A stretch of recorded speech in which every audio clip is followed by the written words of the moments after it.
ഇപ്പോഴും ഇവരുടെ നാവിന് ഒരു ഉളുപ്പില്ല, ഒരു ഉളുപ്പുമില്ല. ഈ പറയുന്ന രാജ്യങ്ങളെ എല്ലാം കണ്ടിട്ടും ഇവരുടെ മുൻപിൽ അതിന്റെ റിസൾട്ടുകൾ ഉണ്ടായിട്ടും ഇവർക്ക് ഇപ്പോഴും ഒരു ഉളുപ്പുമില്ല. ഈ പറയുന്ന മുസ്ലിം എല്ലാ മതങ്ങൾക്കും എല്ലാ മനുഷ്യർക്കും വേണ്ടിയിട്ടാണെന്ന് ഇപ്പോഴും പറയും. എന്നാ പിന്നെ ഈ പറഞ്ഞ നാടുകളിൽ നിന്നും അവരെ ഓടിക്കേണ്ട കാര്യം എന്തിനു ഓടിച്ചു? ഇവരിപ്പോ കിടന്ന് കരയുന്നത് തന്തരാജ്യം ഇസ്രായേൽ എന്ന് പറഞ്ഞുകൊണ്ട് അവന്റെ ചരിത്രം അവനൊന്നറിയാമോ? അവന് പറഞ്ഞിരുന്നെങ്കിൽ എഴുതില്ല. ആരാണ് ഒരു വ്യക്തി കയറി വരുന്നുണ്ട്, അമൃത്സർ കയറി വരും. ആ ഇസ്രായേലിന്റെ ചരിത്രത്തിന്റെ ഒരു അംശം അവന് അറിയാമായിരുന്നുവെങ്കിൽ അവൻ ഇസ്രായേൽ എന്ന് എഴുതിയിട്ട് അതിന്റെ ഇപ്പുറത്ത് ബ്രാക്കറ്റില് എന്താണ് അല്ല തന്തരാജ്യം എന്ന് എഴുതിയിട്ട് ബ്രാക്കറ്റില് ഇസ്രായേൽ, അവനത് എഴുതത്തില്ല. ഇസ്രായേലിന്റെ വളർച്ച എന്താണെന്ന് ഇവനറിയത്തില്ല, എങ്ങനെ അവർ വളർന്നു എന്നറിയത്തില്ല, എത്ര കിലോമീറ്റർ ഉണ്ടായിരുന്നു, സ്ക്വയർ കിലോമീറ്റർ ഉണ്ടായിരുന്നു എന്ന് ഇവനറിയത്തില്ല. അത് എത്ര വലുതായിരുന്നു എന്ന് ഇവനറിയത്തില്ല, ഇപ്പൊ എത്ര ചെറുതായി എന്ന് ഇവനറിയത്തില്ല. അവിടെ ഉണ്ടായിരുന്ന മുസ്ലിം ജനങ്ങൾ അവിടുത്തെ ഗവൺമെന്റിൽ വർക്ക് ചെയ്യുന്നുണ്ടോ ഇല്ലയോ എന്ന് ഇവനറിയത്തില്ല. ഈ പറയുന്ന ഈ എന്താ പറയാ പാലസ്തീൻ സോറി ഞാൻ ഫെലിസ്തീൻ എന്ന് പറഞ്ഞുപോയി.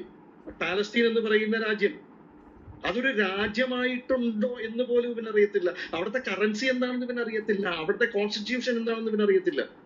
അറിയാമായിരുന്നുവെങ്കിൽ ഇവൻ തന്തരാജ്യം എന്ന് എഴുതിയിട്ട് ബ്രാക്കറ്റിൽ ഇസ്രായേൽ എന്ന് എഴുതത്തില്ല. ഓക്കെ, ചരിത്രപരമായിട്ട് ഇവനറിയത്തില്ല, അത് വിടൂ. ഇവന്റെ ഖുറാനിലോ ഇവന്റെ ഹദീസിലോ പറയുന്ന കാര്യങ്ങൾ എന്തെങ്കിലും ഇവന്റെ മുഹമ്മദ് ഉണ്ടാക്കിയിട്ടുണ്ടെങ്കിൽ ഇവനതറിയണ്ടേ? സഹോദര ക്ഷമിക്കണം ഇടയ്ക്ക് കയറുന്നതിന്. ഇന്നലെ ഞങ്ങൾക്ക് പാഞ്ചജന്യം ഗ്രൂപ്പിനകത്ത് ഒരു ഡിബേറ്റ് ഉണ്ടായിരുന്നു. അതിനകത്ത് ഒരുത്തൻ കയറി വന്നിട്ട് പറഞ്ഞു ഇസ്രായേല് ജൂത രാഷ്ട്രം, ജൂതന്മാർ തീവ്രവാദികളാണെന്ന് പറഞ്ഞു. ജൂതന്മാർ ചെയ്യുന്ന തീവ്രവാദങ്ങൾ ഒന്ന് എണ്ണി പറയൂ സുഹൃത്തെ എന്ന് പറഞ്ഞു ഞാൻ. അപ്പോൾ ആൾക്കൊന്നും പറയാനില്ല. അപ്പോൾ എന്താണ് ജൂതന്റെ തീവ്രവാദം എന്ന് ചോദിച്ചു. അപ്പോൾ പറഞ്ഞു അവര് ഏകദൈവത്തെ മാത്രം ആരാധിക്കണമെന്ന് പറയുന്നു. ശരി, ഏകദൈവത്തെ മാത്രം ആരാധിച്ചിട്ടില്ലെങ്കിൽ പിരടിക്ക് കാച്ചാൻ പറയുന്നതാണോ തീവ്രവാദം? അതോ ഞങ്ങൾ ഏകദൈവ വിശ്വാസികളാണ്, ഞങ്ങൾ അങ്ങനെ ഫോളോ ചെയ്ത് പോകുന്നു എന്ന് പറയുന്നതാണോ തീവ്രവാദം? അങ്ങനെ ഖുർആനിലെ 8-12 തോന്നുന്നു. ഞാൻ ഏതോ ഒരു വചനം എടുത്തിട്ടു. ഞാനും പിന്നെ ചാക്കോ പാസ്റ്ററും ഒക്കെ ഉണ്ടായിരുന്നു. ഞങ്ങളെല്ലാം കൂടെ ചർച്ച ചെയ്തുകൊണ്ട് എക്യൂപ്പിൻ്റെ ഗ്രൂപ്പിലാണെന്ന് തോന്നുന്നു. അപ്പോൾ ഞങ്ങളിങ്ങനെ ചർച്ച ചെയ്തുകൊണ്ടിരുന്നതിൻ്റെ ഇടയ്ക്ക് പിന്നീട് ഞാൻ കാലിൻ്റെ ഇടയിൽ സ്ഫോടക വസ്തുക്കളും വെച്ചിട്ട് പൊട്ടിത്തെറിക്കാൻ പോകുന്നത് അള്ളാഹുവിന് വേണ്ടിയാണ്, ഖുർആനിൽ നിന്നും നിരവധി വചനങ്ങൾ എടുത്ത് ഞാൻ ഇട്ടുതരാമെന്ന് പറഞ്ഞു. അപ്പോൾ ജൂതൻ വെറുക്കപ്പെടേണ്ടവനാണെന്ന്. എന്നാൽ പിന്നെ ഫോണ്, ആൻഡ്രോയിഡ് സിസ്റ്റം ഇതെല്ലാം വലിച്ചെറിയണ്ടേ? ജൂതനെ തെറി പറയാനും ജൂതൻ ഉണ്ടാക്കിയ മീഡിയ ഉപയോഗിക്കുന്നത് എന്തുമാത്രം നാണം കേട്ട കാര്യമാണ്. മലർന്നു കിടന്ന് തുപ്പുന്നതിന് സമമല്ലേ? ഒന്നാമത്തെ കാര്യം എന്തെന്നറിയാമോ, ഇവർക്ക് ജൂതനെ കുറിച്ചിട്ട് മതപണ്ഡിതന്മാർ പറഞ്ഞു കൊടുക്കുന്നത് മാത്രമല്ലേ ഇവർക്ക് അറിയൂ. ഇവരുടെ കുഴപ്പമാണോ? ഇവർ ഇരകളല്ലേ? ഇവരിതിനകത്ത് പെട്ടുപോയവരല്ലേ? ഇവർക്ക് ഖുർആൻ അറിയാമോ? ഇവർക്ക് ഹദീസ് അറിയാമോ? ജൂതന്റെ ആശയം എന്താണെന്ന് ഇവർക്കറിയാമോ? ഇസ്ലാം മതവിശ്വാസത്തിന്റെ അടിത്തറ എന്താണെന്ന് അറിയാം. സത്യത്തിൽ ഇവർ വെറും ഇരകളാ, പാവങ്ങൾ. ഇവർക്കൊന്നും അറിയത്തില്ല, അറിയാനൊട്ട് ഇവർ ശ്രമിക്കുന്നുമില്ല. ഇവർ ഇന്നലെ വരെ മനസ്സിലാക്കിയതിന്റെ വിപരീതമായിട്ട് ഇവർ കേൾക്കുമ്പോഴേക്ക് ഇവർ പെട്ടെന്ന് പൊട്ടിത്തെറിച്ചു പോകുന്നതാണ്.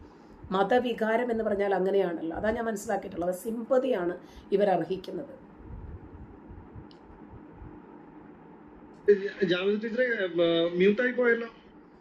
ഞാൻ മ്യൂട്ട് ആക്കിയതാ. അപ്പൊ ഇതാണ് ഇവരുടെ അവസ്ഥ. ഇവർ ഒരു കാര്യങ്ങളും വ്യക്തതയോടുകൂടി അറിയാൻ ശ്രമിക്കുന്നില്ല, അറിയാനൊരു താല്പര്യവും ഇവർക്കില്ല. ഇവരുടെ എന്താ പറയാ ഉസ്താദ്മാര് അല്ലെങ്കിൽ തലേക്കെട്ട് പണ്ഡിതന്മാര് എന്ത് പറഞ്ഞു കൊടുക്കുന്നുവോ ആ പൊട്ടത്തരം വിശ്വസിച്ചുകൊണ്ട് ഞാൻ എൻ്റെ ഒരു അനുഭവം പറയുവാണ്. ഈ ഇസ്രായേൽ പലസ്തീൻ്റെ ആ യുദ്ധവുമായി ബന്ധപ്പെട്ടിട്ട് തുടക്കകാലങ്ങളിൽ എനിക്ക് എൻ്റെ വീടിന്റെ പരിസരത്തുള്ള ഒരു ഇക്കയെ ഞാൻ കണ്ടുപിടി. അപ്പൊ കുറച്ച് വീടിന്റെ പരിസരം എന്ന് പറഞ്ഞാൽ ഞാൻ ആ ഏരിയയിലൊക്കെ പോവാറുണ്ട്. അങ്ങനെ ഞാൻ ലീവിന് വന്ന സമയത്ത് ഞാൻ അവിടെ ഇങ്ങനെ ഒന്ന് പോയി ആ പുള്ളിയുമായിട്ട് കണ്ടുപിട്ടി സംസാരിച്ചു. പുള്ളിയായിട്ട് കമ്പനിയാണ്. അങ്ങനെ വരുന്ന സമയത്ത് ഈ ഇക്ക ഒരു എന്താ പറയാ ആ ടോപ്പിക്കിലേക്ക് നമ്മൾ കടന്നിട്ട് പോലും ഇല്ല കേട്ടോ. ഞാനൊരു ക്രൈസ്തവനാണെന്ന് പുള്ളിക്കറിയാം, പുള്ളി ഒരു മുസ്ലിം ആണെന്ന് എനിക്കും അറിയാം. അങ്ങനെ ഇരിക്കുന്ന കാലഘട്ടത്തിലാണ്, ആ സമയമാണ്. പുള്ളി വന്നിട്ട് പറയാ ഇസ്രായേൽ യുദ്ധം തുടങ്ങിയല്ലോ. ഞാൻ പറഞ്ഞ ഉവ്വ ഞാൻ അറിഞ്ഞു, പേപ്പറിലൊക്കെ കാണുന്നുണ്ടല്ലോ. അപ്പൊ പുള്ളി അടുത്ത വചനം ഇതാണ് പുള്ളിയുടെ, അവര് ചതിയന്മാരാണ്. അപ്പൊ ഞാൻ ചോദിച്ചു എന്തൊക്കെ അവരെ ചതിയാണ് അവർക്ക് ചതിക്കാൻ മാത്രമേ അറിയൂ. ഓക്കെ, അപ്പൊ ഞാൻ ചോദിച്ചു അയ്യോക്ക എനിക്ക് അതിന്റെ ചരിത്രമൊന്നും എനിക്ക് വ്യക്തമായിട്ട് അറിയില്ല, അപ്പൊ ഇക്ക ചതിയന്മാരാണ്, എന്ത് ചതിയാണ് അവര് ചെയ്തത്, എന്തായിരുന്നു ആ ചതി? പുള്ളി മിണ്ടൂല. ഞാൻ ചോദിച്ചു അല്ല ഇക്ക ഇപ്പൊ ചതിയനാണെന്ന് പറഞ്ഞല്ലോ അവര്, ഞാനത് അംഗീകരിക്കുന്നു, അത് കുഴപ്പമില്ല. പക്ഷെ എന്ത് ചതിയാണ് അവര് ചെയ്തത്? ഇസ്രായേല് പലസ്തീനോട് ചെയ്ത ചതികൾ എന്തൊക്കെയാണ്? ഇക്ക പറഞ്ഞു പണ്ട് മുതലേ ചതിയന്മാരാണെന്ന് പറഞ്ഞല്ലോ, അതുകൊണ്ട് എനിക്ക് അറിയാത്തത് കൊണ്ട് ചോദിക്കുന്നത്, എനിക്ക് ഇവിടെ ചരിത്രമൊന്നും അറിയത്തില്ല, അതുകൊണ്ടാണ്. പുള്ളി ചമ്മൻ ചെയ്താൽ മിണ്ടൂല. അപ്പൊ ഞാൻ ചോദിച്ചു അപ്പൊ ഇക്കൊക്കെ അറിയുമോ? പുള്ളി മിണ്ടണില്ല. ഞാൻ പറഞ്ഞു ഇക്കൊക്കെ അറിയില്ല എന്ന് എനിക്ക് മനസ്സിലായി, എനിക്കും അറിയില്ല. അതുകൊണ്ട് നമ്മൾ എവിടെയെങ്കിലും ഒരു കാര്യം പറയണമെങ്കിൽ അത് അറിഞ്ഞിട്ട് പറയുക. ആരെങ്കിലും എന്തെങ്കിലും പറയുന്നു എന്ന് കേട്ടിട്ട് നമ്മൾ പറയരുത്. ഇപ്പൊ ഇക്ക പറഞ്ഞു, ഞാൻ ചോദിച്ചു എന്ത് ചതിയാണ് എന്ന് ചോദിച്ചാൽ ആ എന്താണ് ആ ചതി എന്നുള്ളത് പറയാൻ ഇക്ക ബാധ്യസ്ഥനാണ്, അല്ലെങ്കിൽ ഈ ടോപ്പിക്ക് ഇവിടെ ഇക്ക ഇടരുത് എന്ന്. അത്രയും പറഞ്ഞതിന് ശേഷം പിന്നെ പുള്ളി എൻ്റെ അടുത്ത് മിണ്ടുകയില്ല. ഞാൻ അതുവഴി പോകുമ്പോ പുള്ളി തല കഴിക്കും, അല്ലെങ്കിൽ ഞാൻ അവിടെ വന്നു കഴിഞ്ഞാൽ പുള്ളി അങ്ങോട്ട് വരത്തില്ല, തിരിച്ചങ്ങോട്ട് പോകും. ആ ഒരു അവസ്ഥ. ഇത് പ്രായമുള്ള ഒരു വ്യക്തിയാണ്. എന്ത് വന്നാലും പുള്ളിക്ക് ഒരു 75-80 വയസ്സ്, 75 വയസ്സെങ്കിലും ഉണ്ടാവും. അപ്പോ ഇവരുടെ മനസ്സിലുള്ളത് ഇവരുടെ പണ്ഡിതന്മാർ അല്ലെങ്കിൽ ഇവരുടെ മസ്ജിദുകളിൽ പറഞ്ഞു കൊടുക്കുന്ന കാര്യങ്ങൾ ഇവരത് കേട്ട് അങ്ങോട്ട് തൊടാതെ അങ്ങ് വിഴുങ്ങി വിശ്വസിക്കുകയാണ് ഇവര്. അല്ലാണ്ട് ഇവർക്ക് ഇതിനെ കുറിച്ച് യാതൊന്നും അറിയത്തില്ല. ഇവര് ഇപ്പൊ ആരൊക്കെ പറയുന്നുണ്ടല്ലോ, എന്താണ് അസ്കർ അലി പറയുന്നുണ്ടായിരുന്നു, ഈ മുസ്ലിങ്ങൾ എന്ന് പറയുന്നത് അവര് പാവങ്ങളാണ്, അവര് ഇതിനകത്ത് പെട്ടുപോകുന്നവരാണ്. ഇത് പഠിപ്പിച്ചു കൊടുക്കുന്ന ആളുകൾ തീവ്രവാദികളായിട്ടുള്ള ആൾക്കാർ വേറെയുണ്ട്, ഇവർക്കൊന്നും അറിയത്തില്ല, ഇവര് പാവങ്ങളാ, പെട്ടുപോകുന്നവരാ എന്നാണ് അസ്കർ അലി പറഞ്ഞിരിക്കുന്നത്. അപ്പൊ അസ്കർ അലിയുടെ അനുഭവവും പുള്ളി പഠിച്ച കാര്യങ്ങളും എല്ലാം വെച്ചിട്ട് പുള്ളി നേരത്തെ പുള്ളിയുടെ സംസാരത്തിൽ ഞാൻ കേട്ടിട്ടുണ്ട് ഇങ്ങനെ പറയും. അപ്പൊ ഇത് തന്നെയാണ് ഇവരുടെ അവസ്ഥ. ഒരു കിണ്ടാമണ്ടിയും അറിയത്തില്ല, ചുമ്മാ വായി തോന്നിയത് എന്തെങ്കിലും. ഒന്ന് രണ്ട് കാര്യങ്ങളൊന്ന് ആഡ് ചെയ്യാം. ജനത കൂടി ഇവിടെ ഉണ്ടല്ലോ, ഇതിപ്പോ വേറൊന്നുമല്ല, തൃണമൂൽ കോൺഗ്രസിന്റെ കുറെ എം പിമാര് അവര് റെബലായിട്ട് മാറിയിട്ട് ഏകദേശം അവരിപ്പോ ഒരു പ്രത്യേക ബ്ലോക്കായിട്ട് പാർലമെന്റിലിരുന്ന്, അത് പാർലമെന്റ് സ്പീക്കർ ഓം ബിർള, അദ്ദേഹത്തിനെ ഇന്നലെ കണ്ടു. അവരൊരു പ്രത്യേക ബ്ലോക്കായിട്ടിരുന്ന് ഇതിപ്പം അവിടെ ഒരു പാർലമെന്റിലെ ഒരു പ്രത്യേകതരമായിട്ടുള്ള ഒരു ഓർഡിനൻസ് അതവിടെ പാസ്സാകണമെന്നുണ്ടെങ്കിൽ 2/3 ഭൂരിപക്ഷം വേണം. ആ 2/3 ഭൂരിപക്ഷത്തിന് അവർക്കിപ്പം കൃത്യമായിട്ട് അത് അവിടെ ആയി. ഇപ്പൊ NRC ഉണ്ട്, UCC, വേറെ ഇവിടെയുള്ള ഇനിയിപ്പോ ഏത് മുസ്ലിം ലീഗ് എന്ന് പറഞ്ഞാൽ പോലും ഇത് ഇന്ത്യയിൽ അവര് ഒരു ഹിന്ദുത്വ രാഷ്ട്രത്തിന്റെ ആ ഒരു രീതിയിലാണ് അവരുടെ പോക്ക്. അതൊക്കെ നമുക്കറിയാം. ന്യൂനപക്ഷങ്ങളുടെ രീതിയിൽ അങ്ങനെ വരുമെന്നും നമുക്കറിയാം. അതൊക്കെ ഇനി കണ്ടറിയേണ്ട കാര്യമാണ്. ഇനിയിപ്പോ 2047 അവര് പറയുന്ന കുറച്ച് കാര്യങ്ങളുണ്ട്, ഇവരുടെ അജണ്ടയുണ്ട്, RSS ഉൾപ്പെടെയുള്ളതുണ്ട്.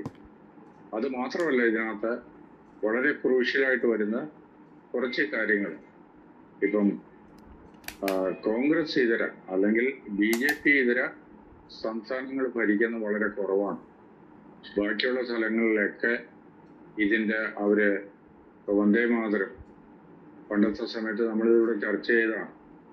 അന്നത്തെ ഈ മുസ്ലിം ലീഗിന്റെ ഈ ഒരു സമയം 1930 കാലഘട്ടങ്ങളിലാണ്. അത് ക്വിറ്റ് ഇന്ത്യ സമരവും ഇതിന്റെ ആ പാരമ്യത്തിൽ നിൽക്കുന്ന സമയത്ത് ഗാന്ധിജിക്ക് കുറേയധികം തെറ്റുകൾ വന്നിട്ടുണ്ട്. അത് അംബേദ്കറുടെ പുസ്തകങ്ങളിലൊക്കെ അംബേദ്കർ കൃത്യമായിട്ട് അതിനെപ്പറ്റി പറഞ്ഞിട്ടുണ്ട്. പക്ഷെ അവിടെ വെച്ചിട്ട് ഇവരെ പുരാതനമായ ഇന്ത്യയുടെ ചരിത്ര പാരമ്പര്യം വെച്ചിട്ട് അന്ന് രചിച്ച ഒരു ശ്ലോകമാണ് ഈ വന്ദേ ഭാരത്. ഈ വന്ദേ ഭാരതിന്റെ ആ ഒരു സമയത്ത് ഇമ്മീഡിയറ്റ് ആയിട്ട് 1937-40 കാലഘട്ടങ്ങളിലായി കഴിഞ്ഞപ്പോൾ അന്ന് ഓൾ ഇന്ത്യ മുസ്ലിം ലീഗിന്റെ പ്രസിഡന്റോ അല്ലെങ്കിൽ അതിന്റെ കാര്യകർത്താവായിട്ട് നിൽക്കുന്ന ജിന്നയാണ്. ആ ജിന്ന പിൽക്കാലത്ത് എന്താ ചെയ്തതെന്ന് നമുക്കറിയാം. എന്താ ചെയ്തത്? പാകിസ്ഥാൻ വിഭജിച്ചുകൊണ്ട് പോയി ഇല്ലേ? സ്വാതന്ത്ര്യത്തിന്റെ ആ ഒരു സമയത്ത് നമുക്ക് 1947 കിട്ടുന്ന സമയത്ത് അതൊക്കെ നമുക്ക് അറിയാവുന്ന കാര്യമാണ്. ഇന്ത്യ വിഭജനം, ആ കാര്യങ്ങളൊക്കെ നമുക്ക് കൃത്യമായിട്ട് അറിയാം. ഇവരുടേതായിട്ടുള്ള മുസ്ലിം ബെൽറ്റില് നിന്നിരുന്ന ഇത് കണക്ക് ബംഗ്ലാദേശ് ഇതും പാകിസ്ഥാൻ ഇത് അടിച്ചുകൊണ്ട് പോയി. അന്ന് ഇവര് ഈ വന്ദേ മാതരം ഇത് രണ്ട് സ്റ്റാൻസ മാത്രം, അതിൻ്റെ എന്ന് പറഞ്ഞാൽ 2 വരി മാത്രം ചൊല്ലിയാൽ മതി എന്നുള്ള ഒരു രീതിയിൽ ഗാന്ധിജി അതിനകത്ത് അനുവദിച്ചു കൊടുക്കുകയാണ് ചെയ്തത്.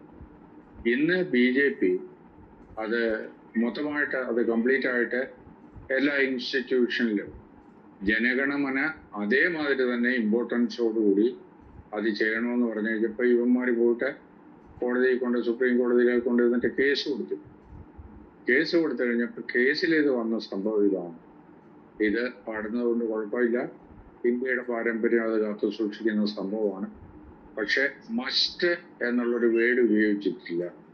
ക്യാൻ ബി, ഒരു ബി ചേർത്തിട്ട് നിങ്ങൾക്ക് വേണമെങ്കിൽ അത് ചെയ്താൽ മതി. പക്ഷേ ഇപ്പൊ വെസ്റ്റ് ബംഗാളിൽ ഉൾപ്പെടെ കാര്യം മമതയുടെ ആ ഒരു ഭരണം കഴിഞ്ഞിട്ട് അവിടെ ചെയ്യുന്ന കാര്യങ്ങൾ മുഴുവൻ എല്ലാ മദ്രസകളിലും മറ്റുള്ള സ്ഥലങ്ങളിലും ഒക്കെ ഇത് ചൊല്ലണം. ജനഗണമനയുടെ കൂട്ടത്തിൽ തന്നെ ഈ കാര്യങ്ങളും വരണമെന്ന് പറഞ്ഞിട്ടുണ്ട്. അന്നേരം ഇന്ത്യ മാറിക്കൊണ്ടിരിക്കും. ഈ കൂട്ടത്തിലാണ് വഖഫിന്റെ പ്രശ്നം നിൽക്കുന്നത്.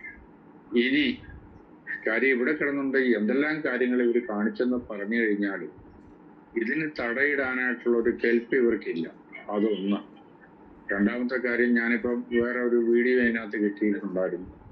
28 മുഖ്യമന്ത്രിമാര് ഡൽഹിയിൽ വിളിപ്പിച്ചിട്ട് അവര് പറയുന്ന ഇതാണ് 2047 എന്താണെന്ന് പറഞ്ഞാൽ ഓരോ ഡിസ്ട്രിക്റ്റും ഓരോ പ്രോഡക്റ്റ് അതനുസരിച്ചിട്ട് ആ സ്റ്റേറ്റിന്റെ GDP നോക്കുക അല്ല ചെയ്യേണ്ടത്.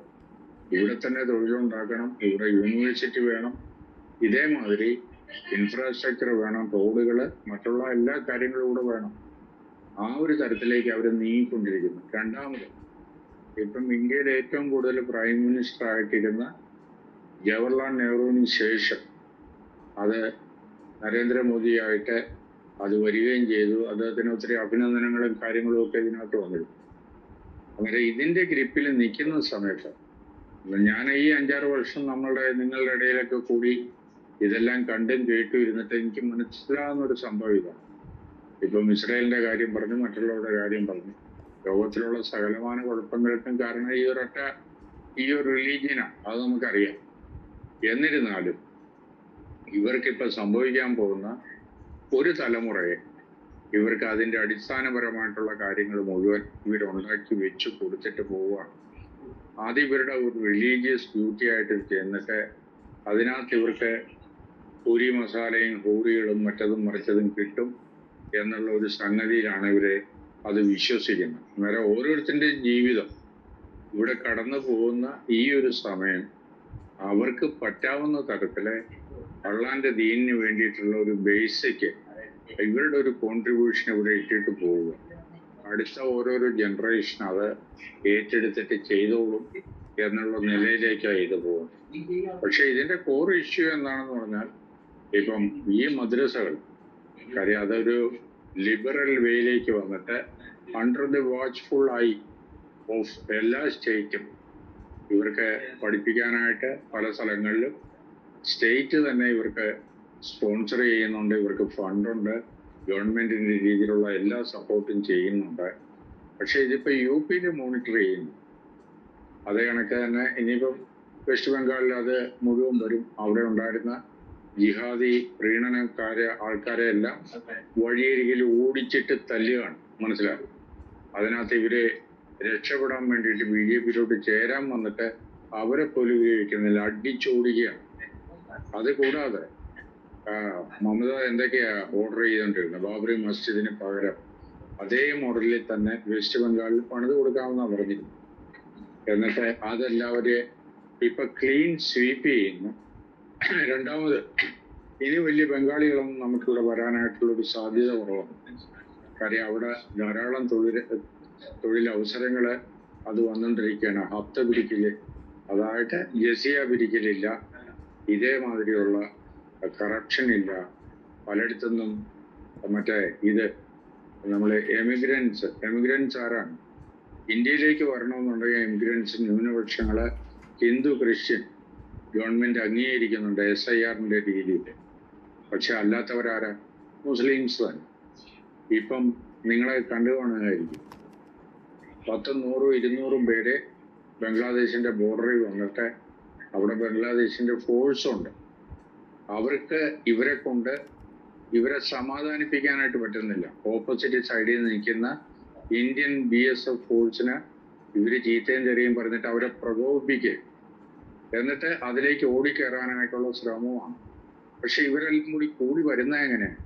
ഒരു ഉസ്താദ് അവിടെ ഇരുന്നുണ്ട്, ഒരു രണ്ട് കൊണയെന്ന് പറയും. പറഞ്ഞു കഴിയുമ്പോൾ അത് കേട്ടിട്ട് അല്ലാഹു അക്ബർ എന്ന് പറഞ്ഞിട്ട് ഓടി ഇങ്ങോട്ട് വരിക, ചാകാനായിട്ടൊരു മടി. ഇതേ തരത്തിലാണ് ഇവിടുത്തെ ഈ കാര്യങ്ങളൊക്കെ കേരളത്തിലെ. അന്നേരം നിങ്ങൾക്കിപ്പോൾ മനസ്സിലായല്ലോ ഇന്ത്യൻ യൂണിയൻ മുസ്ലിം ലീഗ് ആരാണ്. അതിപ്പോ ജാഥ ടീച്ചർ പറഞ്ഞല്ലോ എന്ന് എനിക്കറിയില്ല. അത് കാര്യം വേറെ ഒന്നുമല്ല, അതിനകത്തൊരു അംഗത്വം കിട്ടണമെങ്കിൽ തന്നെ അവൻ മുസ്ലിം ആയിരിക്കണം എന്നുള്ളൊരു നിർബന്ധവും. ഒരു വർഗീയത പാർട്ടി, പിന്നെ നമ്മുടെ മാധ്യമങ്ങളും ബാക്കിയുള്ള ആൾക്കാരും ഇതിലൊക്കെ കുറെ പ്രീണനം കൊണ്ടുവരുന്നതിനാണെന്ന് പറഞ്ഞാൽ അവർക്ക് റേറ്റിംഗ് വേണം, അഡ്വർടൈസ്മെന്റ് വേണം, മറ്റുള്ള കാര്യങ്ങൾ വേണം. ഇപ്പൊ ഏത് പരിപാടി നടന്നു കഴിഞ്ഞാലും മലബാർ ഗോൾഡിന്റെ ഒരു സ്പോൺസർഷിപ്പ് ഇല്ലാതെ നടക്കത്തില്ല. മലബാർ ഗോൾഡിന്റെ കാര്യങ്ങൾ അവരുടെ അന്വേഷണത്തെ പറ്റിയൊക്കെ നേരത്തെ ഉണ്ടായിരുന്നു. അതെങ്ങനെ മൂടി പോയിട്ടുണ്ടോ എന്ന് നമുക്കറിയില്ല. ഓക്കെ, ഇവരെ അത് ED അന്വേഷിക്കും, ബാക്കിയുള്ള NIA അന്വേഷിക്കും. ഇപ്പം ജാമിദ ടീച്ചറും കാണുമായിരിക്കും ലവ് ജിഹാദിന്റെ കേസ്, ആരിഫ് ഹുസൈന്റെ വീഡിയോ. പക്ഷെ അത് നമുക്ക് കണ്ടിരിക്കാനായിട്ട് പറ്റത്തില്ല. പക്ഷെ അയാളൊരു നല്ല മനുഷ്യനായത് കാരണം അയാൾ വേണ്ടിടത്തൊക്കെ റിപ്പോർട്ട് ചെയ്യാനുള്ളതൊക്കെ അയാൾ റിപ്പോർട്ട് ചെയ്തിട്ടുണ്ട്. അത് കൂടാതെ അയാളുടേതായിട്ടുള്ള ഒരു ഇൻകമില് ഒരു പാർട്ട് അതിജീവിതയെ സംരക്ഷിക്കുന്ന കാര്യത്തിൽ അയാൾ ചെയ്തിട്ടുണ്ട്. എനിവേ, ഞാനൊന്ന് പറഞ്ഞെന്ന് മാത്രമേ ഉള്ളൂ. ജാമിദയും കൂടി ഇവിടെ ഉണ്ടായിരുന്ന കാരണം ഞാൻ ഈ കാര്യങ്ങളോട് ഒന്ന് സൂചിപ്പിച്ചെന്ന് മാത്രമേ ഉള്ളൂ. കാര്യം വേറെ ഒന്നുമല്ല, ഒത്തിരി കാര്യങ്ങൾ ജാമിദയ്ക്കും ചെയ്യാനായിട്ട് പറ്റുന്നുണ്ട്. കാര്യം വീഡിയോയ്ക്ക് ധാരാളം റീച്ചുണ്ട്, മറ്റുള്ള കാര്യങ്ങളുണ്ട്. ബൈബിളിനെ വിമർശിക്കില്ല എന്ന് പറഞ്ഞ് നിങ്ങളുടെ കംപ്ലൈന്റ് തീർന്നെന്ന് പറഞ്ഞ ആ വീഡിയോ ഉണ്ട്. അച്ഛൻകുഞ്ഞിനെ സിനിമയിലെടുത്തു, സത്യയെ സിനിമയിലെടുത്തു. ഞാൻ അത് കാരണമാണ് ഇന്നലെ ആ ഒരു വീഡിയോ കണ്ടതിന് ശേഷമാണ് ഞങ്ങൾ ഇന്നലെ ബൈബിളിലെ വൈകിട്ട് പ്രാർത്ഥനാ യോഗത്തിലെ അന്ന് ആ വായിച്ച ഗിരിപ്രഭാഷണമാണ് ഇന്നലെ ഒരു ചർച്ചയായിട്ട് വന്ന. അത് ഇന്ന് രാവിലെ ഒരു ചർച്ചയായിട്ട് വന്നിട്ടുണ്ടായിരുന്നു. Anyway, thank you very much. ഞാൻ കുറെ നേരം മിണ്ടാതിരിക്കുകയുള്ളൂ കേട്ടോ.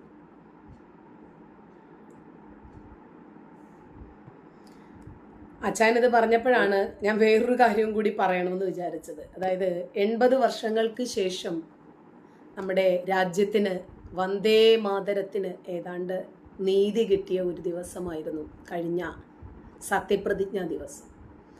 എല്ലാ ഭംഗികളോടും കൂടി ഒരു വാക്കുപോലും വെട്ടിമുറിക്കപ്പെടാതെ, ആരെയും തൃപ്തിപ്പെടുത്താൻ വേണ്ടിയിട്ട് ആരുടെയും പ്രീണനത്തിന് വഴങ്ങാതെ വന്ദേ മാതരം അതിൻ്റെ പൂർണ്ണമായ രൂപത്തിൽ പഴയ മുസ്ലിം ലീഗിൻ്റെ ഇന്നത്തെ രൂപമായിട്ടുള്ള മുസ്ലിം ലീഗ് അംഗങ്ങൾ മുഴുവനും നിൽക്കുന്ന വേദിയിൽ ആലപിക്കപ്പെട്ടു. 80 വർഷം നീണ്ടു നിന്ന നിയമ പോരാട്ടങ്ങൾ, രാഷ്ട്രീയ പോരാട്ടങ്ങൾക്കിടയിലാണ് ആ വഞ്ചനയ്ക്ക് തിരശീല വീണത്. ഏതൊരു ദേശസ്നേഹിയെ സംബന്ധിച്ചിടത്തോളം ആ വരികളിൽ ഒന്നുമില്ല രാജ്യ സ്നേഹത്തിനപ്പുറമായിട്ട്. ഇന്ത്യക്കാർ ദുർബലരാണെന്ന് പറയണമായിരുന്നു. ബ്രിട്ടനോട് ബൗദ്ധികമായിട്ടും ശക്തി ഉപയോഗിച്ചും ഏറ്റുമുട്ടാൻ ഇന്ത്യക്ക് സാധിക്കില്ല എന്നും പറയണമായിരുന്നു. ഇപ്പോൾ കോടാനുകോടി ആളുകൾ അത് നെഞ്ചിലേറ്റാൻ സാധിച്ചല്ലോ. അമ്മേ, നിന്റെ വാക്കുകൾ കോടി കോടി വായികളിൽ നിന്നാണ് ഉയരുന്നത്. രാജ്യം നമ്മുടെ പെറ്റമ്മ തന്നെയാണെന്ന് സംശയം. അവരുടെ കോടിക്കണക്കിന് കയ്യുകളിൽ വാളുകളാണ്. ഇന്നും മുസ്ലിങ്ങൾ വെള്ളിയാഴ്ച ദിവസങ്ങളിൽ വാളുകൾ എടുത്താണ് പ്രതീകാത്മകമായി കുത്തി നിർത്തിയിട്ട് കുത്തുബ നടത്താറുള്ളത്. വാളിന്റെ മുകളിൽ പടുത്തുയർത്തപ്പെട്ട സമാധാന മതത്തിന്റെ വക്താക്കൾക്ക് ഈ വാക്ക് കേൾക്കുമ്പോൾ എവിടെയാണ് ചോദിക്കുന്നത്? ഇത്ര ശക്തയായ നിന്നെ ദുർബല എന്നാര് വിളിച്ചു? അമ്മേ, നമ്മുടെ അമ്മ എപ്പോഴും ശക്തയായി കാണാൻ തന്നെയല്ലേ നമ്മൾ ആഗ്രഹിക്കുക. നമ്മുടെ രാജ്യം എപ്പോഴും എല്ലാ രാജ്യത്തെക്കാളും മേൽക്കോയ്മ നേടണമെന്ന് തന്നെയാണ് നമ്മൾ ആഗ്രഹിക്കുക. അടുത്തത് ഇവരെ ചൊടിപ്പിച്ചത് എന്താ? നീ വിദ്യയും ധർമ്മവും ഹൃദയവുമാണ്. അത് പടച്ചോനെ കുറിച്ചിട്ടാണല്ലോ പറയുക. അറബി ഭാഷ മാത്രം അറിയുന്ന, പരിമിതമായിട്ടുള്ള പരിജ്ഞാനം മാത്രമുള്ള അള്ളാഹുവിന് മാത്രമല്ലേ സർവജ്ഞാനി എന്ന് സാധാരണ മുസ്ലിങ്ങൾ പറയാറുള്ളത്. അപ്പൊ നീ ഞങ്ങളുടെ ശരീരത്തിൽ ഒഴുകുന്ന പ്രാണനാണ്. രാജ്യത്തിനു വേണ്ടി ജീവൻ സമർപ്പിക്കാൻ വേണ്ടി തയ്യാറാകുന്ന അനേകം ആളുകൾ ജീവൻ സമർപ്പിച്ച പട്ടാള മേധാവിത്വത്തെക്കുറിച്ച് ഇവരൊന്ന് ആലോചിച്ചാൽ മതി. സൈനികരുടെ രാജ്യത്തിന്റെ സേവനത്തെ സംബന്ധിച്ച് ഇവരൊന്ന് ഓർത്താൽ മതി. ഞങ്ങളുടെ ശക്തി നീയാണ്. അതെ, ഈ ജനാധിപത്യ രാജ്യം നമുക്ക് നൽകുന്ന ശക്തി, സ്വാതന്ത്ര്യം എന്നൊന്നും വേറെ തന്നെയാണ്. അപ്പൊ അതൊക്കെ മുഴുവനും ആലപിക്കാൻ സാധിച്ചു. സ്വാതന്ത്ര്യ സമര ചരിത്രത്തിൽ ഏറ്റവും മുഴങ്ങിക്കേട്ട ഈ ഗാനത്തെ പാർശ്വവൽക്കരിച്ച നെഹ്റുവിന്റെ കുടുംബത്തിലെ 2 അംഗങ്ങൾ കൂടി നിൽക്കുന്ന വേദിയായ അവിടെ അത് ആലപിച്ച് ഒരു മധുര പ്രതികാരം ചെയ്യാൻ സാധിച്ചത് ഒരു ദേശീയവാദി എന്ന നിലയിൽ നമുക്ക് സന്തോഷം നൽകുന്ന കാര്യം തന്നെയാണ്. അതും ഒരു ചർച്ച പോലും നടത്താതെയാണ് നെഹ്റു തന്ത്രപൂർവം മുസ്ലിം ഭീകരതയോട് മുഖം കുനിച്ച് തല കുനിച്ച് ആശയങ്ങളും രാജ്യവും ഒക്കെ അടിയറവ് വെച്ചിട്ടാണ് കുറച്ച് ഭാഗങ്ങൾ എടുത്തു മാറ്റിയത്. അതും നമ്മൾ ഇന്ന് കേട്ട തൂഹി ദുർഗയൊന്നുമില്ലാതെ ലീഗിനെ സുഖിപ്പിക്കാൻ വേണ്ടി വെട്ടിമുറിച്ച വന്ദേ മാതരം. സ്വാതന്ത്ര്യം കിട്ടി, വന്ദേ മാതരം പാടാൻ വയ്യ എന്ന് പറഞ്ഞ ആളുകൾ പിരിഞ്ഞു പോയതിനു ശേഷവും നെഹ്റു ഇതേ നെറികേട് തന്നെ ഈ രാജ്യത്ത് തുടർന്നു. അങ്ങനെ വോട്ടെടുപ്പ് വരെ ഒഴിവാക്കാൻ പറ്റി. തീരുമാനമാകാതിരുന്നതോടുകൂടി ഒരു തീരുമാനത്തിൽ എത്തുന്നതുവരെ ജനഗണമന ദേശീയ ഗാനമായിട്ട് നെഹ്റു അങ്ങോട്ട് പ്രഖ്യാപിച്ചു. പിന്നീടാണ് രാജേന്ദ്ര പ്രസാദിനെ കൊണ്ടൊരു പ്രസ്താവന ഇറക്കിപ്പിക്കുന്ന ജനഗണമന ഇന്ത്യയുടെ ദേശീയ ഗാനമാണ്, വന്ദേ മാതരത്തിന് തത്തുല്യമായിട്ടുള്ള ഒരു സ്ഥാനം ലഭിക്കണമെന്ന് പറഞ്ഞത്. ഈ ചതിയാണ് നരേന്ദ്രമോദി സർക്കാർ 80 വർഷങ്ങൾക്ക് ശേഷം വളരെ രമ്യമായി പരിഹരിച്ചത്. ഒരു പക്ഷേ നമ്മുടെ മുൻ മന്ത്രി റിയാസിന്റെ ഭാഗത്ത് നിന്നല്ലാതെ എവിടെ നിന്നും അതിന് വലിയ രൂപത്തിലുള്ള അട്ടഹാസമോ പ്രതികരണമോ ഒന്നും ഉണ്ടായതുമില്ല. അതുകൊണ്ട് നമ്മുടെ വേദികളിൽ വന്ദേ മാതരവും ജനഗണമനയും ഒക്കെ കേൾക്കട്ടെ. അതിന് എന്താ പ്രശ്നം? ഇതൊരു മതേതര രാജ്യമല്ലേ? ഇത് കേൾക്കുമ്പോൾ ഇവർക്ക് എന്താണ് ഇത്രമാത്രം വേദനയെന്ന് ഓർത്തു പോകുവാണ്. ഇതൊരു ജനാധിപത്യ രാജ്യമാണ്, ഇതൊരു മതേതര രാജ്യമാണ്, ഇതൊരു ബഹുസ്വര രാജ്യമാണ് എന്നെങ്കിലും ഇവരൊന്ന് മനസ്സിലാക്കണ്ടേ. 70% ഹിന്ദുക്കളുള്ള തിരുവനന്തപുരത്ത് ഹിന്ദു വർഗീയത ജയിച്ചു എന്ന് പറയുന്ന ഇടതനും വലതനും, പക്ഷേ 70% മുസ്ലിങ്ങളുള്ള മലപ്പുറത്ത് മതമാണു മതമാണു മതമാണ് ഞങ്ങൾക്ക് മുഖ്യമെന്ന് പറയുന്ന ആൾക്കാർ പോലും ജയിച്ചപ്പോൾ മതേതരത്വത്തിന്റെ വിജയം എന്ന് പറയുന്നതിൽ തന്നെ എഴുതി വെച്ചിട്ടുണ്ട് ഈ കാപട്യം. എന്താ സംശയം?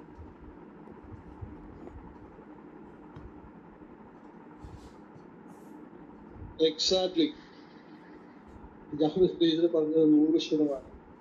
ഇവർക്ക് മതമാണ് മതമാണ് മതമാണ് മുഖ്യം, അല്ലാണ്ട് വേറെ ഒന്നുമല്ല. മനുഷ്യരൊന്നും അവർക്ക് മുഖ്യം, ആ മതത്തിലുള്ളവർ മുഖ്യം. കുറി ബ്രദറെ സംസാരിക്കുന്നവരെ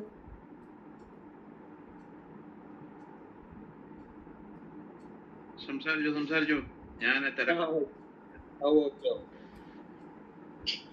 ഇവർക്ക് മതമാണ് പ്രശ്നം, മതമാണ് മുഖ്യം, അല്ലാണ്ട് വേറെ ഒന്നുമല്ല. ആ ഒരു പ്രശ്നത്തിലേക്ക് ആരൊക്കെ വരുന്നു അവരൊക്കെ കയറ്റി വെച്ചിട്ട് ബാക്കിയുള്ളവരെയൊക്കെ തല്ലിക്കൊള്ളുക. ഒരു കാര്യം ചെയ്യാം, നമുക്കല്ല ഈ ബാക്കിയുള്ള ജനങ്ങളെ എല്ലാവരോടും ആത്മഹത്യ ചെയ്യാൻ പ്രേരിപ്പിക്കുക. എന്നിട്ട് മുസ്ലിങ്ങൾ മാത്രം ഇന്ത്യയിൽ മതം മാറിയാലും മതി. അതെ, മതം മാറിയാലും മതി. മുസ്ലിങ്ങൾ മാത്രം ഇന്ത്യയിൽ, ബാക്കിയുള്ള മതങ്ങളൊക്കെ ജനങ്ങളൊക്കെ ആത്മഹത്യ ചെയ്ത് അവരൊക്കെ അല്ലെങ്കിൽ തമ്മിൽ തല്ലിക്കൊന്ന് അല്ലെങ്കിൽ വെടിവെച്ച് കൊന്ന് അവരെയൊക്കെ കുഴിച്ചിട്ടതിന് ശേഷം ഈ മുസ്ലിങ്ങളെ മാത്രം നിർത്താം, അപ്പൊ ഇന്ത്യ നന്നാവും എന്നാണോ ഇവരുടെ ഉദ്ദേശം? അപ്പൊ വേറെ തമ്മിത്തല്ലത് വീണ്ടും തോന്നും. ഇവർക്ക് ഏറ്റവും അവസാനം 2 പേരുണ്ടെന്ന് വിചാരിച്ചു, 2 മുസ്ലിങ്ങളുണ്ടെന്ന് വിചാരിച്ചു, അപ്പൊ തമ്മിൽ തല്ലിട്ടാവും. അതിൽ ഒരുത്തനുണ്ടാവും. അത് തന്നെ ഇവർക്ക് അങ്ങനെ പറ്റും.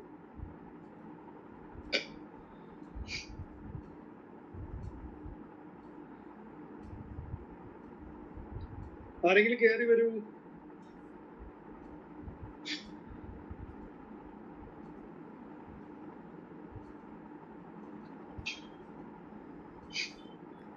നമ്മൾ ഇതൊക്കെ കുറച്ചുകൂടി ദീർഘദൃഷ്ടിയോടുകൂടി കണ്ടറിഞ്ഞു മനസ്സിലാക്കി ഒരുപാട് അനുഭവങ്ങളുടെ വെളിച്ചത്തിൽ തന്നെയാണ് പറഞ്ഞത്. ഒരു പക്ഷേ ഇനി പിണറായി സഖാവ് ഇറങ്ങിയിട്ട് UDF ആണ് അധികാരത്തിൽ വരുന്നതെങ്കിൽ UDF കസേരയിലിരിക്കും, മുസ്ലിം ലീഗ് ഭരിക്കും. അത് അന്വർത്ഥമായി. ഇത് വർഗീയതയായി കാണേണ്ടതില്ല എന്നാണ് ഒരു വിഭാഗം ആളുകൾ പറഞ്ഞത്. കാരണം മുസ്ലിം ലീഗ് എന്ന് പറയുന്ന ഈ സംഘടനയിൽ പോലും വർഗീയതയില്ല. ശരി, നമ്മൾ സമ്മതിച്ചു. ഇപ്പൊ എനിക്ക് തോന്നുന്നില്ല VD സതീശൻ മുസ്ലിം ലീഗിനെ നിയന്ത്രിക്കാൻ പറ്റുമെന്നൊന്നും. UDF അധികാരത്തിൽ വന്നാൽ മുസ്ലിം ലീഗിന്റെ സകലമാന സമ്മർദ്ദങ്ങൾക്കും വഴങ്ങി ഭരിക്കേണ്ടി വരുമെന്ന് നേരത്തെ തന്നെ നമ്മൾ മനസ്സിലാക്കിയതാണ്. മുസ്ലിം ലീഗിന്റെ സമ്മർദ്ദം എല്ലാ മേഖലകളിലും അവർ കൈവെക്കും, അത് നമുക്കറിയാം. മുമ്പ് അന്നത്തെ മുഖ്യമന്ത്രിയായിരുന്ന AK ആന്റണി തന്നെ അദ്ദേഹത്തിന്റെ അനുഭവത്തിന്റെ വെളിച്ചത്തിൽ ഇത് തുറന്നു പറഞ്ഞതാണ്. മുസ്ലിം ലീഗ് അധികാരത്തിൽ വരുന്നത് മതേതര കേരളത്തിന് ഭൂഷണമല്ല. കാരണം അവരുടെ മതപരമായ ആവശ്യങ്ങൾക്ക് കോൺഗ്രസ് എപ്പോഴും വഴിപ്പെടേണ്ടി വരും. ഉദ്ദിഷ്ട കാര്യത്തിന് ഉപകാര സ്മരണ എന്ന് കണ്ടൊരു വാക്കുണ്ടല്ലോ, അതുപോലെ അത് സാമുദായികമായ അലോസരത്തിന് തന്നെ വഴിവെച്ചേക്കാം. അതുകൊണ്ട് തെരഞ്ഞെടുപ്പിന് മുമ്പ് തന്നെ ഓരോരുത്തരും അവനവന്റെ സമ്മതിദാന അവകാശം രേഖപ്പെടുത്തുന്നതിന് മുമ്പ് നമ്മൾ ഇതൊക്കെ നമ്മുടെ കഴിവിന്റെ പരമാവധി ജനങ്ങളിലേക്ക് എത്തിക്കാൻ ശ്രമിച്ചിട്ടുണ്ട്. നമ്മുടെ രാജ്യം പ്രതിസന്ധിയിലായി പോകുമെന്ന്.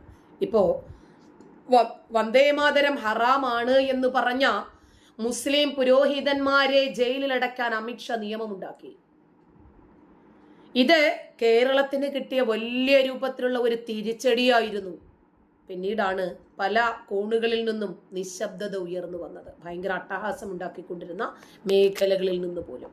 കാരണം വന്ദേമാതരം ആലപിച്ച സ്കൂളുകളും അധ്യാപകരും വലിയ രൂപത്തിൽ പ്രതിസന്ധിയിലായി എന്ന് പറഞ്ഞ് മതപണ്ഡിതന്മാർ രംഗത്തു വന്നപ്പോൾ അടുത്ത പ്രാവശ്യം ഈ മതപണ്ഡിതന്മാരുമായിട്ട് ഒരു സംഭാഷണം. എന്തുകൊണ്ടാണ് വന്ദേമാതരം ഹറാമാക്കിയത്? അങ്ങനെയാണെങ്കിൽ നമുക്കൊരു പാസ്പോർട്ട് അങ്ങോട്ട് എടുത്താലോ, പാകിസ്ഥാനിലേക്ക് ഒരു വിസ അങ്ങോട്ട് എടുത്താലോ? മതപണ്ഡിതന്മാർ അവിടെ അഭിപ്രായം പറഞ്ഞാൽ മതി. പൊതുഭരണത്തിൽ നിങ്ങളുടെ ഒന്നും ഇടപെടൽ ആവശ്യമില്ല എന്ന് ഐക്യകണ്ഠേന പ്രഖ്യാപിക്കാൻ അദ്ദേഹത്തിന് സാധിച്ചു, അമിത്ഷായ്ക്ക്. പിന്നീട് ആ ഭാഗങ്ങളിലൊന്നും, പ്രത്യേകിച്ച് UP പറയാൻ പറ്റുമോ? UP മദ്രസകളിൽ പോലും വന്ദേമാതരം ആലപിക്കുന്നു, ജനഗണമനെ ആലപിക്കുന്നു. അവര് physics, chemistry, biology, English, maths ഇതൊക്കെ മദ്രസകളിലൂടെ പഠിക്കുന്നു. മദ്രസകളിൽ പഠിപ്പിക്കുന്ന അധ്യാപകരുടെ ക്വാളിഫിക്കേഷൻ അളക്കാൻ, അവിടെ അവരെന്താണ് പഠിപ്പിക്കുന്നത് എന്ന് സിലബസ് നോക്കാൻ, ആധാർ കാർഡുകളിൽ രേഖപ്പെടുത്തിയിട്ടുള്ള കുട്ടികൾ തന്നെയാണോ അവിടെ പഠിക്കുന്നത് എന്ന് നോക്കാൻ അവിടെ എല്ലാ സംവിധാനങ്ങളും യോഗി ആദിത്യനാഥ് ഒരുക്കിയിട്ടുണ്ട്. എന്തിനാണെന്നറിയാമോ?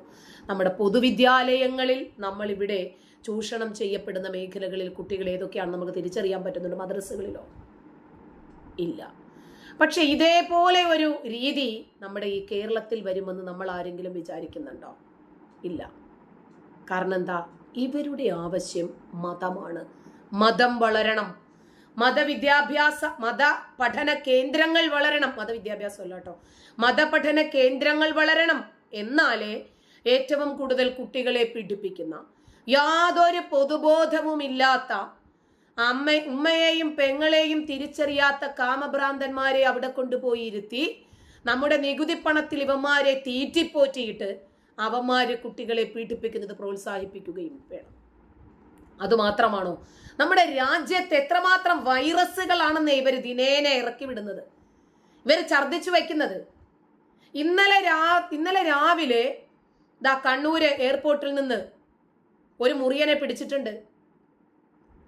അവന്റെ മുഖം കണ്ടപ്പോൾ അവന് ടോയ്ലറ്റിൽ പോകാൻ മുട്ടുന്നത് പോലെ തോന്നി അന്വേഷണ ഉദ്യോഗസ്ഥർക്ക്. അങ്ങനെ കസ്റ്റംസ് ഉദ്യോഗസ്ഥർ പിടിച്ചു നിർത്തി. എന്തുവാ? ചുമ്മാ കൊണ്ടുപോകുന്ന ഒരു ദ്വാരമല്ലേ? മലദ്വാർ വികസന കോർപ്പറേഷൻ ആയിട്ടുള്ള മദ്രസകളിൽ നിന്ന് വന്നിട്ടുള്ളത് ആള്. അപ്പൊ ഒന്നുമില്ല, 1,88,00,000 രൂപയുടെ സാധനം ഒന്ന് അതിനകത്തേക്ക് കയറ്റി വെച്ചു, 4 വെള്ളരിക്ക രൂപത്തില്. ആ സാധനം കക്ഷിയെ കൊണ്ട് മുക്കി പുറത്തടിപ്പിച്ചു. അപ്പൊ ഇതൊക്കെ ഇനിയും വർദ്ധിക്കും. അതുമാത്രമാണോ? കേരളത്തിന്റെ എല്ലാ വികസന മേഖലകളും ഇവർ മന്ദീഭവിപ്പിക്കും. അതുകൊണ്ടാണ് ഇവരെ വൈറസ് എന്ന് പറഞ്ഞത്. കേരളത്തിലെ ജില്ലകളുടെ എണ്ണം വർദ്ധിപ്പിക്കാൻ ഇവർ തീരുമാനിച്ചിട്ടില്ലേ? 1984 കാസർഗോഡ് രൂപീകരിച്ചതിന് ശേഷം പുതിയ ഒരു ജില്ല കൂടി ഉണ്ടാകുമോ എന്ന ഭരണരംഗത്ത് ഉയർന്ന ഒരു ചോദ്യത്തിന് ഇവർ തന്നെ മറുപടി പറഞ്ഞു.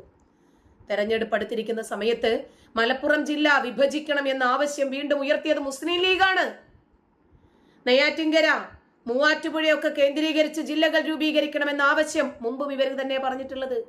രാജ്യം ഭാഗിച്ചു, വാശി പിടിച്ചപ്പോൾ കിട്ടിയവർക്ക് മനസ്സിലായി കരയുന്ന കുഞ്ഞിനെ പാലുണ്ടാകൂ.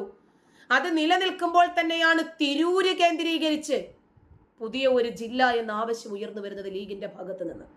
പുതിയ ജില്ലാ രൂപീകരണം സംസ്ഥാന സർക്കാരിന്റെ അധികാര പരിധിയിൽ തീരുമാനിക്കാൻ പറ്റുന്നതാണെന്നും സർക്കാർ എന്തുകൊണ്ട് മൗനം അവലംബിക്കുന്നു എന്നും അന്ന് ചോദിച്ച ലീഗ് ഇന്ന് UDFന്റെ ഭരണകാലത്ത് ഇവരിരുന്ന് പിൻസീറ്റ് ഡ്രൈവിംഗ് നടത്തുമ്പോൾ അതൊക്കെ നിലവിൽ വരില്ലെന്ന് നമുക്ക് പറയാൻ പറ്റുമോ? താനൂര്, തിരൂരങ്ങാടി, പൊന്നാനി താലൂക്കുകൾ ഉൾപ്പെടുത്തി തീരദേശ ജില്ല രൂപീകരിക്കണമെന്ന ആവശ്യവുമായിട്ടാണ് തിരൂർ MLA ആയിട്ടുള്ള കുറുക്കോളി മൊയ്തീൻ ഈ പ്രസ്താവനയുമായിട്ട് രംഗത്ത് വരുന്നത്. നാളെ ഇനി ആര് പറഞ്ഞു, എവര് പറഞ്ഞു, ഇങ്ങനെ ഒരു വിഷയം ഉണ്ടായിട്ടില്ല എന്നൊന്നും പറഞ്ഞു വരണ്ട. ജനസംഖ്യ ആനുപാതികമായിട്ട് വികസനം സാധ്യമാകണമെങ്കിൽ ജില്ലാ വിഭജനം അനിവാര്യമാണ് എന്നായിരുന്നു അന്ന് മൊയ്തീന്റെ നിലപാട്. പക്ഷെ ഈ ആവശ്യത്തോട് കേരളത്തിന് അങ്ങോട്ട് യോജിക്കാൻ പറ്റിയില്ല. മലപ്പുറം ജില്ല വിഭജിച്ച് പുതിയ ജില്ല രൂപീകരിക്കണമെന്ന് ആവശ്യപ്പെട്ട് നിയമസഭയിൽ മുസ്ലിം ലീഗ് MLA KNA ഖാദർ 2019 ശ്രദ്ധ കാണിക്കൽ പ്രമേയം അവതരിപ്പിച്ചു. 2015 മലപ്പുറം ജില്ലാ പഞ്ചായത്തും ഇതേ ആവശ്യം ഉന്നയിച്ച് പ്രമേയം പാസാക്കുന്നു.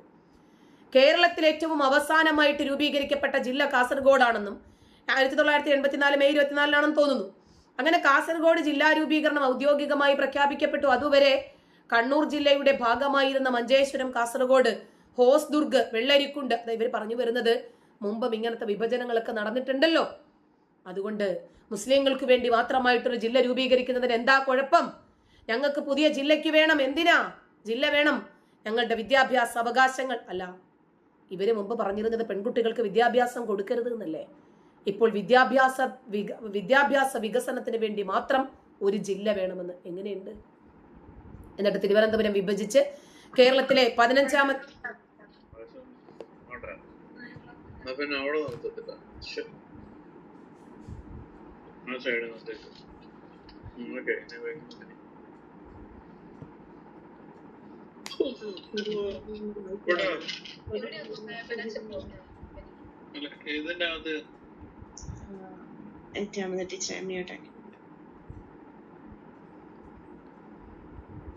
അപ്പൊ ഇവരിതല്ല, ഇതിന്റെ അപ്പുറവും പറയും. ഇനിയും മുമ്പ് ഇവർക്ക് ഭരണത്തിൽ സ്വാധീനമില്ലാതിരുന്ന സമയത്ത് ഇവര് പ്രസ്താവനകൾ മാത്രം ഇറക്കി.